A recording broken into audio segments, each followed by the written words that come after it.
Hello students, BCom first year business economics में आज हमारा टॉपिक है थ्योरी ऑफ कॉस्ट्स, लागतों का सिद्धांत।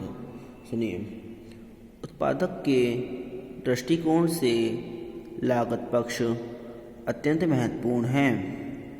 उत्पादक को उत्पादन करने से पूर्व उत्पत्ति के साधनों को एकत्रित करना पड़ता है।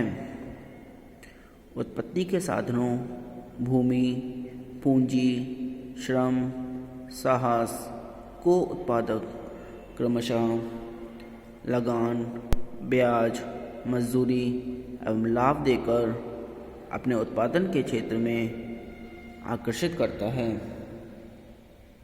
उत्पत्ति के साधनों की कीमतें तथा स्वयं उत्पादक की उद्यमशीलता उत्पत्ति की लागत पर प्रभाव डालती हैं। उत्पत्ति के साधन एवं उत्पादन दोनों का संबंध अटूट है।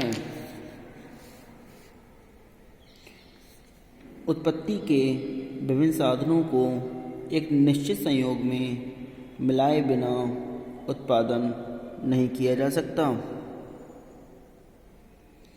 प्रत्येक उत्पत्ति के साधन का अपना अलग मूल्य होता है तथा एक उत्पत्ति के साधन से दूसरे उत्पत्ति के साधन को एक सीमा तक प्रतिस्थापित भी किया जा सकता है।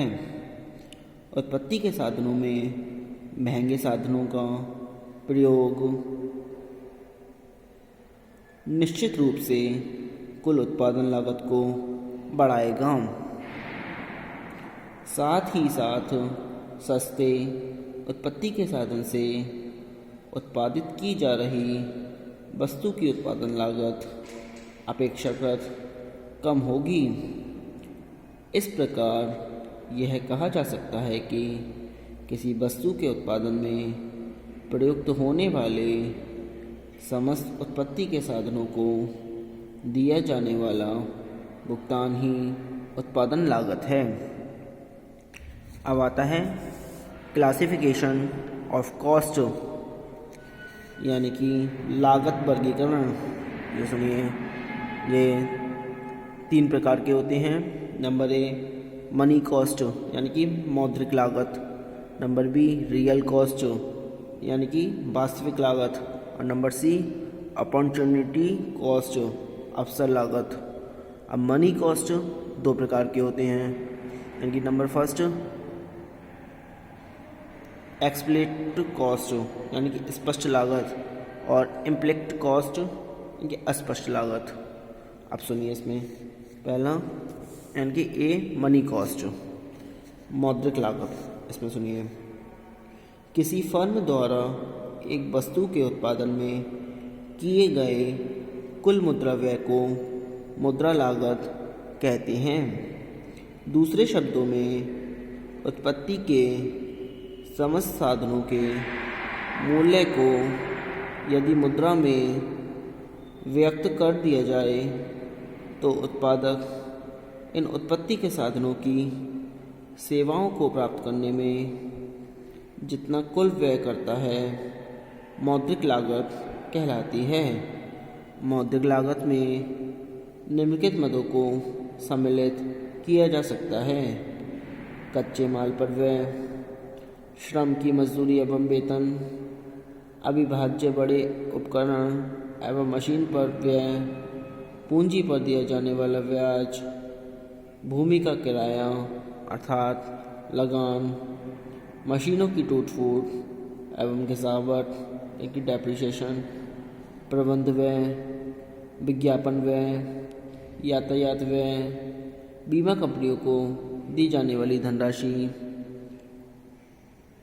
सामान्य लाभ, ईंधन व्यय। मौद्रिक लागत में 2 प्रकार की लागतें सम्मिलित होती हैं। नंबर फर्स्ट है एक्सप्लिसिट कॉस्ट यानी कि स्पष्ट लागतें, और सेकंड है इम्प्लिसिट कॉस्ट यानी अस्पष्ट अथवा सन्निहित लागतें। तो पहले स्पष्ट लागतें के बारे में सुनिए। वे लागतें हैं जो उत्पादक के द्वारा उत्पत्ति के अनेक साधनों को एकत्रित करने पर स्पष्ट रूप से व्यय की जाती है, यानी कि खर्च की जाती है। इस प्रकार स्पष्ट लागतें उत्पादन का प्रत्यक्ष व्यय स्पष्ट करती हैं। स्पष्ट लागतों के अंतर्गत निम्नलिखित मदों में किया जाने वाला व्यय सम्मिलित है। नंबर ए, कच्चे माल पर व्यय। नंबर बी, श्रमिक की मजदूरी। नंबर सी, उधार ली गई पूंजी पर ब्याज। नंबर डी, भूमि और बिल्डिंग का किराया। नंबर ई, उपकरणों की टूट फूट। नंबर एफ, विज्ञापन व्यय। नंबर जी, बीमा व्यय। नंबर एच, कर आदि के भुगतान में व्यय। अब आता है नंबर सेकंड, इम्प्लिक्ट कॉस्ट, इनके अस्पष्ट अथवा सन्निहित लागत। इन लागतों में उत्पादक के वे व्यय सम्मिलित होते हैं जिनका उत्पादक को प्रत्यक्ष रूप से भुगतान नहीं करना होता, किंतु उत्पादक उन साधनों का उत्पादन क्रिया में प्रयोग करता है क्योंकि साधन उत्पाद के द्वारा स्वयं एकत्रित किए जाते हैं। सन्निहित लागतों के अंतर्गत निम्न मद सम्मिलित किए जाते हैं। नंबर ए, स्वयं उत्पादक द्वारा प्रदान की गई सेवा की मजदूरी। नंबर बी है उत्पादक की अपनी स्वयं की पूंजी का ब्याज। नंबर सी है उस बिल्डिंग का किराया जो स्वयं उस उत्पादक की है किंतु उत्पादन में प्रयोग की जा रही है। नंबर डी है प्रबंध एवं संगठन पर प्रदान की जाने वाली सेवाओं के ऊपर प्राप्त होने वाला सामान्य लाभ। सन्निहित मौद्रिक लागत प्राप्त करने के लिए उपयुक्त मदों की चालू बाजार मूल्य यानी करंट मार्केट प्राइस पर गणना की जानी चाहिए। इन्हें सन्निहित मौद्रिक लागत इसलिए कहा जाता है क्योंकि उत्पादक द्वारा स्वयं प्रस्तुत की जा रही सेवाओं के भुगतान स्वरूप स्वयं उत्पादक को प्राप्त हो रही है। वस्तुतः यह उत्पादन का वह व्यय है जो रिकॉर्ड के रूप में उपलब्ध नहीं हो पाता, किंतु आर्थिक दृष्टिकोण से सन्निहित लागतों की अपेक्षा नहीं की जा सकती क्योंकि ये लागतें भी कुल मौद्रिक लागतों का एक अंग है। संक्षेप में total production cost is equal to total explicit cost plus implicit cost plus normal profit, यानी कि इसका मतलब है कुल मौद्रिक लागत बराबर कुल स्पष्ट लागत प्लस सन्निहित लागत प्लस सामान्य लाभ। अब आता है नंबर बी, रियल कॉस्ट यानी कि वास्तविक लागत।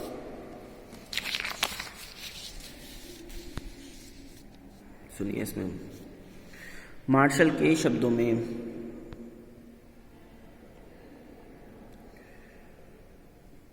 किसी वस्तु के उत्पादन में विभिन्न प्रकार के श्रमिकों को जो प्रत्यक्ष एवं अप्रत्यक्ष प्रयत्न करने पड़ते हैं अथवा साथ ही वस्तु के उत्पादन में प्रयोग की जाने वाली पूंजी को संचित करने में संयम अथवा प्रतीक्षा करनी पड़ती है,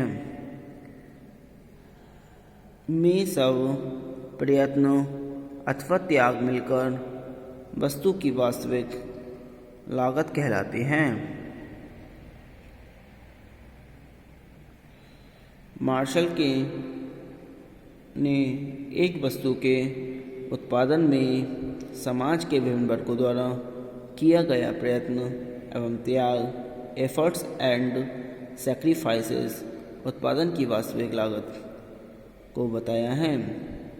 इस प्रकार किसी उत्पादन क्रिया के अंतर्गत होने वाले कष्ट एवं त्याग वास्तविक लागत उत्पन्न करते हैं। वास्तविक लागतों को सामाजिक लागत भी कहा जा सकता है, क्योंकि समाज को वस्तुओं के उत्पादन में कष्ट का सामना करना पड़ता है। अब नंबर सी आता है अपॉर्चुनिटी कॉस्ट, यानी कि अवसर लागत। इसमें बेनहम के शब्दों में किसी वस्तु की अवसर लागत वह सर्वश्रेष्ठ विकल्प है जिनका उत्पादन उन्हीं उत्पत्ति के साधनों द्वारा उसी लागत पर उस वस्तु के विकल्प के रूप में किया जा सकता है। अवसर लागत के उपयुक्त विचार को एक काल्पनिक उदाहरण द्वारा व्यक्त किया जा सकता है। अपनी योग्यता तथा श्रम के आधार पर एक व्यक्ति को 3 नौकरियां मिल सकती हैं। डिग्री कॉलेज लेक्चर, वेतन 15,000 रुपये मासिक, बैंक ऑफिसर, वेतन 14,000 रुपये मासिक तथा सेल्स ऑफिसर, वेतन 13,000 रुपये मासिक। स्वाभाविक है कि अन्य बातों के समान रहने पर ते हुए वह व्यक्ति डिग्री कॉलेज के प्रवक्ता पद का ही चुनेगा। इस चुनाव के 2 विकल्प हैं, 14,000 रुपये मासिक वेतन तथा 13,000 रुपये मासिक वेतन के अन्य 2 पद, परंतु दोनों पदों में श्रेष्ठ 14,000 रुपये मासिक वाला पद है तथा यही चुने गए पद की वैकल्पिक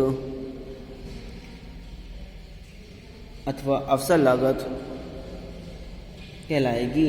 वैकल्पिक अथवा अवसर लागत में वस्तु या सेवा के सर्वश्रेष्ठ विकल्प की लागत देखी जाती है और उत्पादन की दृष्टि से साधनों की मात्रा में अंतर हो सकता है, परंतु कुछ लागत में अंतर नहीं होना चाहिए।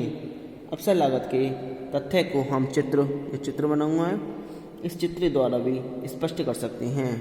अब जैसे इसमें माना ए बी रेखा 2 वस्तुओं, जो ए बी रेखा है 2 वस्तुओं एक्स और वाई के उत्पादन में की विभिन्न संभावनाओं को प्रदर्शित करती है। उत्पादक के पास साधनों की मात्रा निश्चित है जिनसे 2 वस्तुएं एक्स और वाई का उत्पादन किया जा सकता है। ऐसी स्थिति में यदि उत्पादक एक्स वस्तु का उत्पादन बढ़ाना चाहता है तो उसे वाई वस्तु के उत्पादन में कमी करनी पड़ेगी। चित्र में स्पष्ट है कि एक्स वस्तु की mn मात्रा में mn जो मात्रा है इसमें वृद्धि करने के लिए वाई वस्तु को rs मात्रा कम करनी पड़ती है, यही अवसर लागत है। एक्स वस्तु को mn मात्रा की अवसर लागत बराबर वाई वस्तु की rs मात्रा में कमी। आज के लिए इतना ही। Thank you very much.